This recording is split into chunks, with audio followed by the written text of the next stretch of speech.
이번에는 동사 has를 살펴보겠습니다. 동사 has는 3인칭 단수주어의 동작 서술어로 작용하고 have를 원형으로 한다고 문법화되어 있습니다. 그리고 has는 have의 의미나 문법적 기능성을 보일 때 주어 인칭만 달리할 뿐 같은 의미를 드러내고 있으므로 이 has를 have의 굴절, 즉 어형 변화로 이해해 보겠습니다.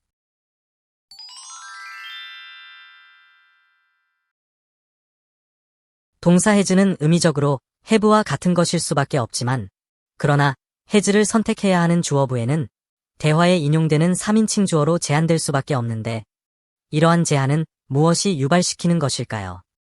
또 예문 3 같은 평서문이 의문문으로 변형될 때면 예문 4에서처럼 has의 s를 더즈가 이동시켜간 꼴이라서 동사 have가 원형으로 남겨지게 되는 것이라고 볼 수 있을까요?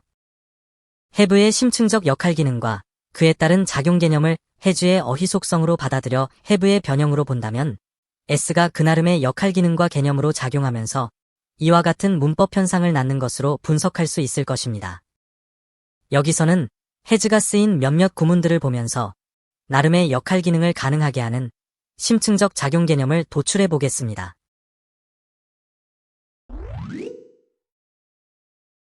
제시된 본문 1 같은 표현은 has의 소유성 어휘 자질이 잘 드러나는 전형적인 예문입니다. 우리말로의 번역도 가지고 있다일 때 이 구문의 표현 의도가 가장 잘 전달되기 때문입니다.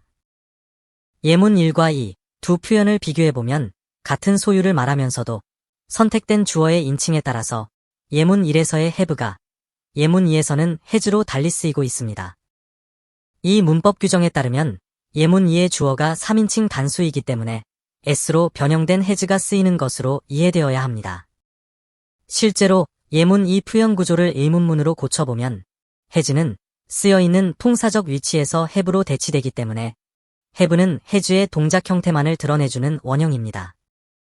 그렇다면 3인칭 주어 구문 동사 has는 have 플러스 s로 분석되어야만 하고 동사 have는 주어짐이 있어서 생겨나는 피동 현상을 결과로 표현해주는 동사이므로 has 역시 주어져 머물러 있게 하는 심층 사역이 작용하고 있어야 합니다.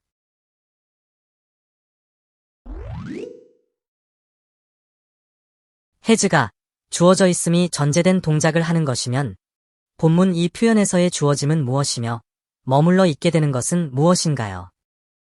먼저 예문 1 같은 I 나음으로 해석된 표현에서 have의 수용 동작을 이해해 보겠습니다. have의 동작 형태가 주어짐의 대상을 수용하는 것이면 이 예문 1에서의 대상, 즉 목적어인 a baby는 has를 말하는 시점에서 이미 주어진 대상이므로 그 대상의 주어짐을 전제로 주어시는 has 동작을 하는 셈입니다. 이처럼 수용의 상태에서 대상에게 어떤 행위를 하는 것이면 has 동작의 행태는 어떠해야 한다고 유추해야 할까요? 펼치밀의 심층적 구문 분석의 틀에서 보면 종속된 상황 구체화부의 대상인 a baby가 삼형식의 목적어, 즉 has 동작 사역의 표적 대상으로 상황 부가부인 C에 부가되어 있는데 우리말 해석에 따르면 I 나음은 이미 끝난 동작입니다. 따라서 has의 동작은 deliver와 같은 I 나음은 아니어야 합니다. 영어의 동사로는 현재형인 has가 쓰여 있을지라도 그 원형인 have의 어휘 속성이 이미 수용된 대상의 어떠함을 지금의 상태로 말하는 것이므로 C의 has 동작은 수용 대상인 아기를 주어진 채로 있게 하는, 즉 머무르게 하는 사역일 수밖에 없습니다. 그렇다면 본문 이 표현의 주어짐 대상은 상황 부가부의 유소인 과거분사이므로 머물러 있게 되는 것은 격금을 형상화한 E-C의 다이드 상태이게 됩니다. 이와 같은 분석은 심층 구조상으로 동사를 반드시 목적 대상에게 동작을 끼치게 하는 사역성으로 타동사화하고 주절주어의 능동적 행위에 따른 피역 대상의 수동 피동적 처해짐과 그것이 처한 상황에 대한 부가서술이 영어 구문 형성의 기저현상임을 받아들이고 시도한 것으로서 이것은 다음과 같은 어휘 순서로 나열되고 주어 플러스 동사 플러스 대상 플러스 상황 구체화 형식으로 발화됩니다. has가 전제적으로 수용하게 되는 주어짐은 주어 자신의 의지에 따라 하는 것이 아니라 되어진 결과일 수밖에 없는데 이 본문 이 같은 경우에도 과거분사, 즉 이미 죽음된 격금의 상태가 해즈의 구체화 대상이고, 그리고 나무의 죽음은 이미 발생했기 때문에 현재 직면형 동사 해즈는 나무의 죽음 시점과는 무관한 동태이게 되므로 오직 죽은 이후의 결과 상태 표현에 관련되어 있을 뿐입니다. 따라서 have 플러스 s에서의 s는 시제와는 무관한 역할의 속성만을 가진 의미 지정이어야 합니다. 다음은 그 s가 무엇으로 작용하는지를 확인해 보겠습니다. have와 to를 하나로 묶어 해야 한다로 조동사화 하려 들지만 이것은 번역상의 편의를 가지려는 방법일 뿐이므로 그보다는 have 플러스 to 부정사로 이해하는 것이 더 타당합니다. 이 표현에서의 has 플러스 to be도 그래야 하는데 주어 he는 3인칭이므로 본인의 의사와 관계없이 화자에 의해 인용되어진 대상이게 됩니다. 따라서 대화하는 화자와 청자는 대상과 그 대상의 상태 혹은 상황 모두를 헤아리며 주고받아야 합니다. 왜냐하면 주어 he는 대화의 범위 밖에 있을 것이 자명하고 대화의 당사자가 he의 상태를 보거나 말하는 것을 듣고 인용해서 표현할 것이기 때문입니다. 이 같은 현상으로부터 유추해보면 has가 발화될 때는 화자의 판단과 청자의 간주가 헤아림으로 작용하고 있어야 할 것입니다.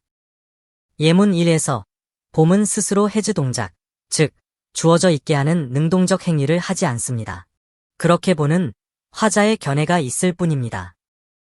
그렇다면 s는 그 자신의 역할 기능인 헤아림의 사역으로 have 동사와 결속해서 새로운 역할 동사 has를 만든 셈입니다. 예문 2에서의 차례 역시도 정해진 순서에 따른 여건상의 것입니다. 그 여건에서 생겨나는 피동적 결과일 뿐으로 결코 주어가 능동적으로 행한 동작이 아닙니다.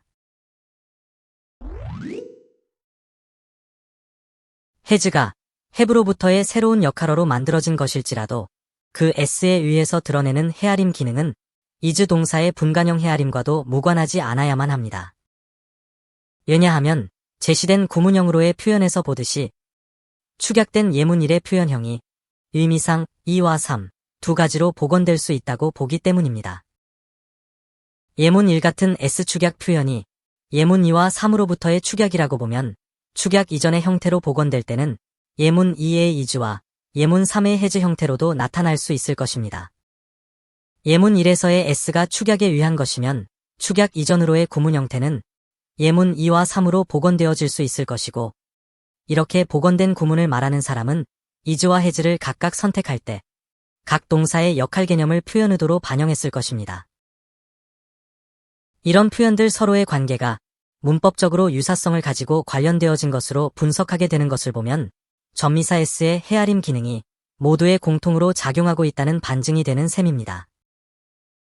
이 관련성으로 표현 의도에 맞게 각각 어휘의 역할 개념을 적용해보면 예문 2에서는 is를 선택해서 또 다른 남자친구를 갖게 된 그런 유형의 여자로 주어 she의 존재를 분간하고자 한 것이고 예문 3은 has를 선택해서 또 다른 남자친구와 관계지속 상태에 있음을 밝힌 것이 됩니다.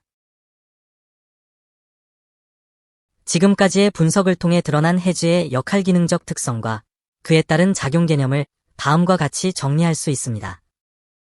첫째, has는 이미 수용된 대상임을 전제로 지금 상태를 말하는 have의 변형입니다. 둘째, has로 인용되는 주어의 어떠함은 대화자 서로에게 헤아림이 필요합니다. 셋째, has가 가진 헤아림 속성은 have에 결속된 s로 표현되는 셈입니다. 이제는 도출한 has의 역할 기능과 작용 개념으로 3인칭 동사 has의 사용이 자유로워지시기 바랍니다. 구독을 눌러두시고 또 다른 어휘 분석도 놓치지 마세요. 이러한 문법 분석이 낯설거나 어려우시면 반복해보세요. 영어가 새롭게 다가올 것입니다.